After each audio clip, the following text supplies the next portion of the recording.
Hello, my name is Nikki Marshall, and I'm here to give an annotated bibliography in video review format. The common theme of all 5 of my books is adoption and learning to accept family circumstances that make us different.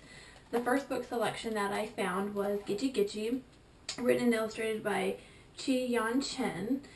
This book is about a crocodile who hatches and grows up with a duck family, and his name is Gitchy Gitchy.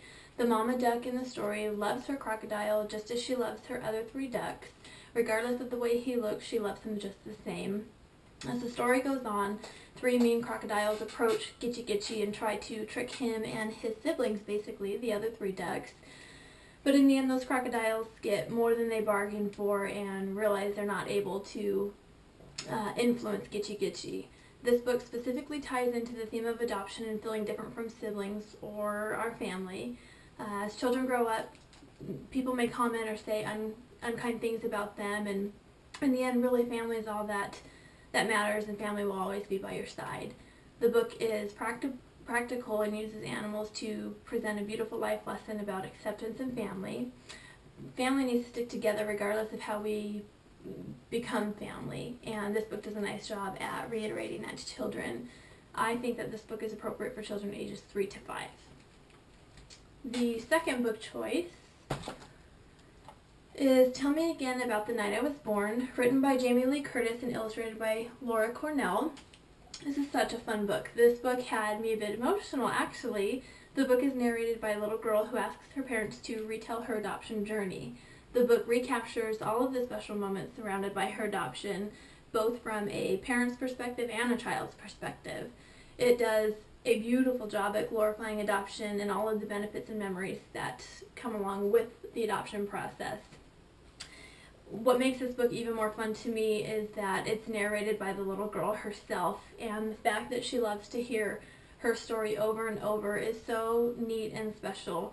This book not only relates to adoption, but it also teaches children, I think, to love themselves, their family, and appreciate where they came from. The book is honest about adoption and the birth mom, which is practical and realistic for children to understand. The book is appropriate, in my opinion, for children ages 4 to 7. And the third book is, again, about my common theme of adoption, and is Over the Moon, an adoption tale, written and illustrated by Karen Katz. This book is very similar to Tell Me Again About the Night I Was Born, in that it parallels the journey of a family story and adoption, but the narration is a little bit different. And this book incorporates the excitement from not only the family, but all of the friends and everybody anxiously awaiting a baby's arrival, regardless of how that baby gets there. And again, it's another beautiful story of how a family came to be. It's a great lesson on family dynamics and discussing real-life circumstances. Whether or not children are in that situation, they may encounter a friend in that situation, and it really allows children to accept adoption and appreciate it and understand.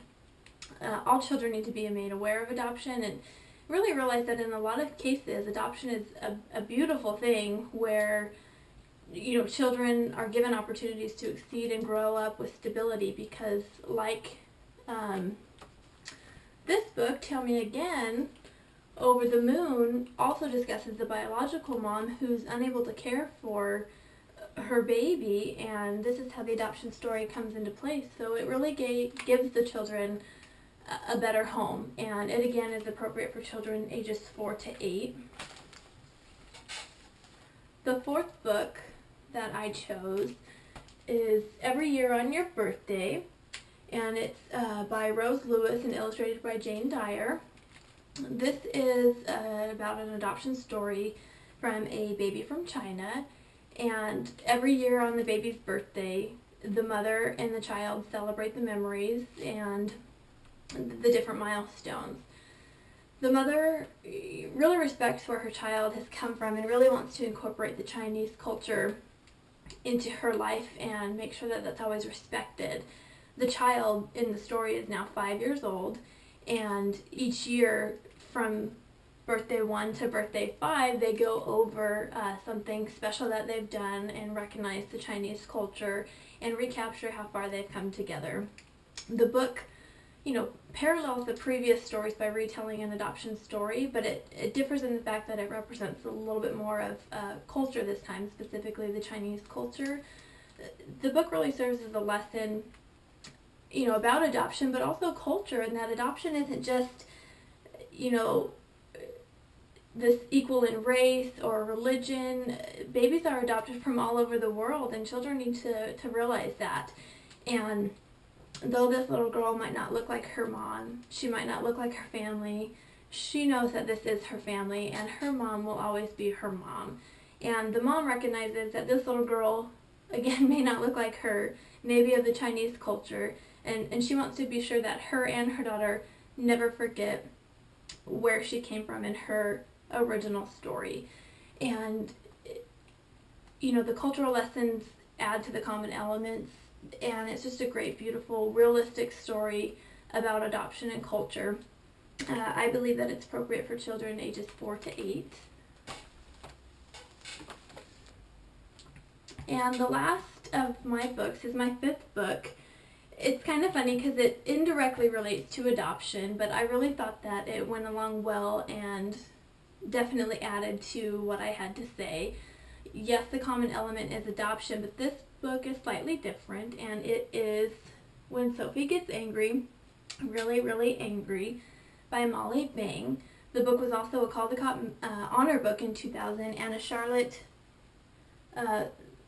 Zolotow Award in 2000 as well. I had never heard of that before, and I just thought that was really neat. But anyways, this book is about emotions and self-regulating and controlling our emotions.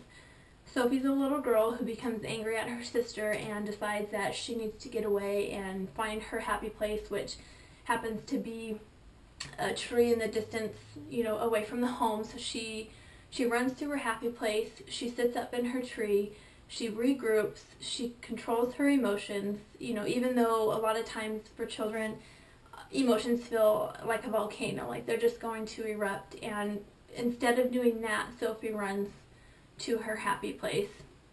And when she's gathered herself, she's able to go back home, rejoin the family, and participate and pick up where she left off. It's really a great book for children, including children with special needs, and really shows children that, yes, emotions are normal. We all experience them. They can be managed. We can self-regulate, and we can control our emotions of anger, fears, anxiety, whatever the case may be. And the reason that I think it relates to adoption is because oftentimes children who are adopted, might face emotional challenges. They might feel alone. They might not understand certain things, why they look different. They might get emotional about where they came from and their birth parents. Being a child is hard, and I think that this is a great way to show them that in any situation, specifically adoption for this book review, those feelings that you have can be controlled, and children have a way to control them, and that might be through finding your happy place. So I just really thought that it was a neat book, and I think that it's appropriate for children ages 5 to 8. So thank you for your time, and I hope you enjoyed my book review.